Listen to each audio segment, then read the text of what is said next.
Une maison, ses souvenirs, son ambiance, ses parfums, ses petits secrets. La Fondation I Love You vous offre 15 minutes de détente avec une personnalité dans Confidence sur Paillasson. Isabelle Larochette. Bonjour Philippe Croison. Bonjour. Aime la vie comme un voyou, comme un fou, comme un chien. Ces paroles de Michel Fugain que vous fredonnez vous collent à la peau. Ces mêmes paroles résonnent dans ma tête depuis que je me suis immergée dans votre vie, à travers interviews, articles et reportages. Vous êtes le symbole de l'espoir, de la renaissance, érigé partout dans le monde en exemple de courage et des dépassements de soi. C'est à l'âge de 26 ans que votre vie bascule. Vous vous retrouvez amputé des 4 membres. Vous menez alors un terrible combat contre le corps et l'esprit. Vivre, repousser les frontières humaines et physiques, amour et adrénaline sont vos nouveaux leitmotifs. Le 18 septembre 2010, vous êtes le premier handicapé à traverser la Manche à la nage. Ce n'est que le début de vos exploits. Vous reliez les 5 continents, vous battez le record de profondeur de plongée pour handicapés, vous sautez en parachute, on ne compte plus vos distinctions, vous écrivez 3 livres, on ne vous arrête plus. Philippe Croison, avec vous tout est possible, ou du moins, rien n'est impossible. Merci Philippe Croison d'être mon invité pour Confidence sur Paillasson. Aujourd'hui, nous allons aborder particulièrement votre intérieur. Dis-moi où tu habites et je te dirai qui tu es. Sa maison est en carton, pirouette, cacahuète. Confidence sur Paillasson. Une personnalité nous raconte son intérieur. Ces escaliers sont en papier, ces escaliers sont en papier. Enfant, y a-t-il eu un lieu qui vous a marqué avec ses odeurs, ses ambiances, auxquelles vous pensez souvent ? Une cabane, un jardin, une maison de grands-parents ? Oui, je crois que ce sera la maison de mes grands-parents, sans aucune hésitation.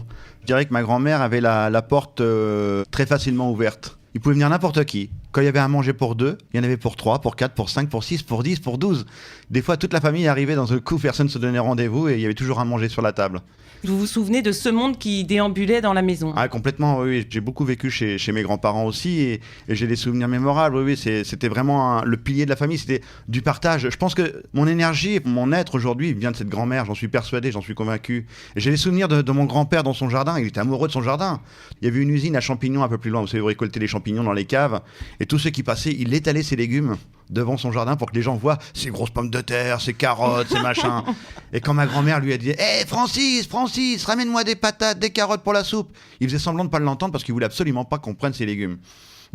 Et vous y alliez tous les week-ends ? Ça se passait comment ? Ah, j'y étais pratiquement tous les week-ends et j'ai vécu quelques temps, pendant quelques mois, quand j'étais petit. Donc ouais, c'est vraiment des souvenirs incroyables. Et ma grand-mère me racontait ces histoires de guerre, enfin comment elle travaillait à la manufacture d'armes de Châtellerault avec les Allemands qui étaient là et comment elle arrivait à faire 2-3 petits sabotages et une fois s'était fait prendre et tout ça. Enfin, c'est des histoires qui restent dans la tête, quoi. Et je vois ces fleurs, toutes ces fleurs autour de la maison. Et quand on était petit, on s'amusait à aller les piétiner, donc on se faisait courir après, bien sûr.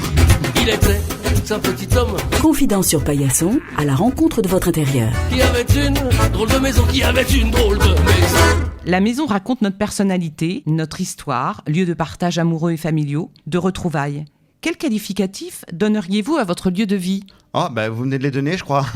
C'est une maison qui est assez ouverte aussi, qui est grande ouverte. Je pense que voilà, l'esprit de ma grand-mère est là, il y a toujours à manger. On aime toujours avoir du monde à la maison. Vous voyez, on a 5 enfants, hein, on a 2 garçons et 3 filles. On a aussi un chien bang, 3 chats, un cochon d'Inde et un poisson rouge, pour vous dire que ça fait une belle famille recomposée. Eh bien, c'est toujours ouvert. Les enfants amènent toujours des amis, des copains. Encore là, le week-end dernier, il y a mon grand garçon qui a invité tous les copains et copines. Ils mettent des toits de tente dans le jardin et voilà, et c'est en avant. C'est la fête. Et c'est la fête, ouais. Vous habitez une maison, Philippe Croison, avec Susanna, votre ange gardien, je reprends les termes. Exactement. Vous avez choisi ce lieu ensemble ? Ah non, Susanna est arrivée après. Après mon accident, j'ai vécu 7 ans avec mon ex-femme. Après, elle est partie. Elle a rencontré l'amour une nouvelle fois. Et il m'a fallu un temps pour guérir de cette peine. Un nouveau choc, mais cette fois-ci côté cœur. Et au bout de 3 ans, je me suis dit, mais je suis pas fait pour vivre tout seul. Et j'avais vraiment peur. Est-ce que quelqu'un allait être capable d'aimer un mec qui a pas de bras et pas de jambes ? Est-ce que c'était possible ? Eh ben, j'ai tenté ma chance. On vit une époque formidable. Il y a Internet, il y a les sites de rencontres. Je dirais pas la marque du site, mais tout le monde le connaît. Ça commence par un M, ça finit par un C. Et donc, et on s'est rencontrés avec Susanna. Et ça fait 10 ans qu'on est ensemble. Ça veut dire que ça fonctionne. Je vais être un petit peu indiscrète. Oui. C'est l'objet de cette émission, c'est l'intimité de cette maison. À l'arrivée de Susanna, vous avez changé des choses pour faire votre univers à vous, je suppose. Vous avez fait des travaux. Racontez-moi Je un crois peu. que c'est surtout Susanna qui a fait beaucoup de travaux sur moi. Parce qu'avant, j'étais plutôt un gros bébé, un gros feignant. Par exemple, un détail, pourtant c'est la vie, mais quand vous rencontrez l'amour une nouvelle fois et que vous avez besoin d'aller aux toilettes, bah, le premier jour, vous avez mal au ventre.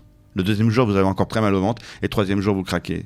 Vous dites à la chérie, à celle qui vous aime, excuse-moi, j'ai besoin d'aller aux toilettes, j'ai besoin d'un coup de main, quoi. Imaginez, l'enfer. C'est là qu'elle me dit, mais dis donc, il y a le toilette japonais. Et donc, on s'est renseigné, c'était quoi le toilette japonais. Vous allez aux toilettes, vous faites ce que vous avez à faire et vous ressortez plus propre qu'à la rentrée. Donc c'est génial.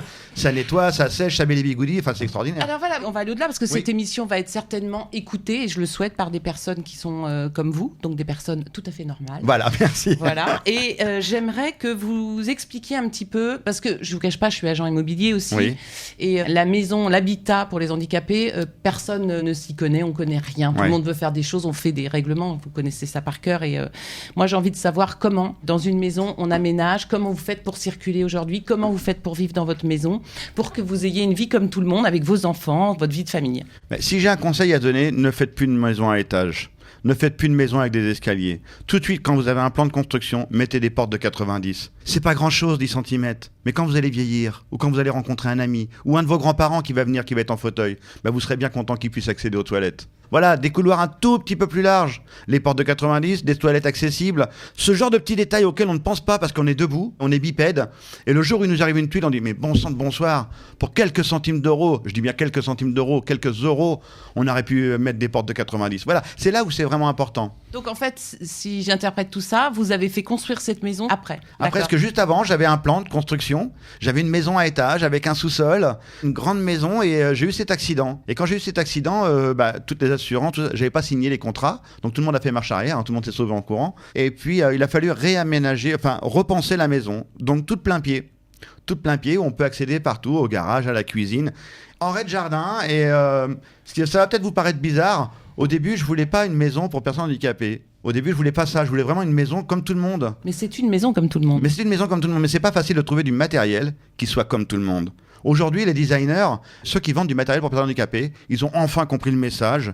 Nous aussi, on a besoin de design, on a besoin de décor, on a besoin de choses vivantes. Alors, vous m'avez devancé dans ma prochaine question, parce que je vous disais que le fait d'améliorer ou d'agencer pour vous n'empêche pas la décoration. Non, au contraire. Au contraire, il faut la vivre. Alors, parlez-moi de votre décoration. Dernièrement, vous voyez, j'ai refait ma salle de bain. Parce que voilà, j'avais une salle de bain handicapée, avec du blanc partout et tout, une rampe d'accès. Donc là, j'ai fait une petite salle de bain très chaleureuse, avec une sorte de petit parquet, des petits cailloux dans la douche.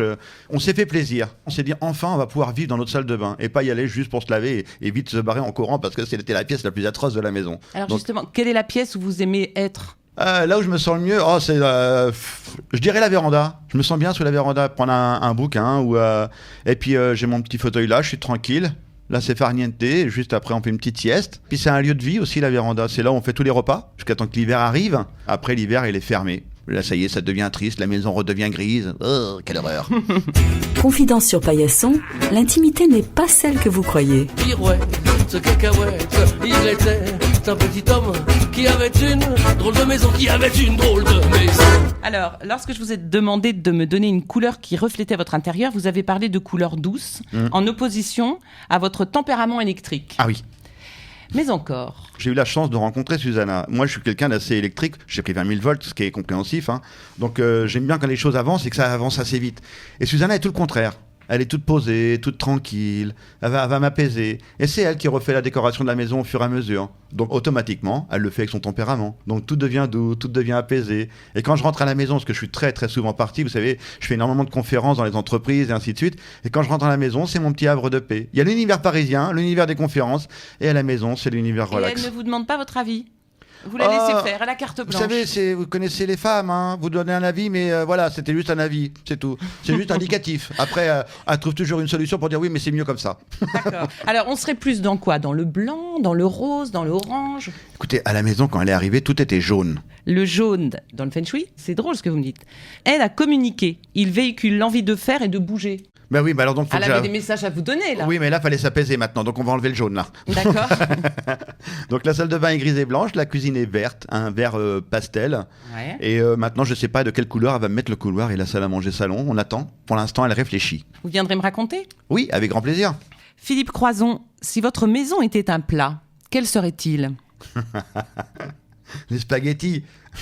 Ouais, les spaghettis, parce qu'on mange que de ça. Donc, non, mais les spaghettis, c'est convivial, ça on partage. On en prend, vous savez, la belle et le clochard, chacun en prend un bout d'un côté, puis au bout, on arrive au bout et on se fait bisous. Alors, j'aime votre joie de vivre, Philippe, elle est communicative. On se quitte sur Chante la vie, chante de Michel Fugain. Elle aurait pu être écrite pour vous et vous l'avez choisie. Merci, et puis surtout n'oubliez pas, tout est possible. C'est vrai. Merci Philippe Croison pour ce moment de bonheur partagé et à très bientôt pour un nouveau rendez-vous de Confidence sur Paillasson. Au revoir. Bonjour chez vous. Merci.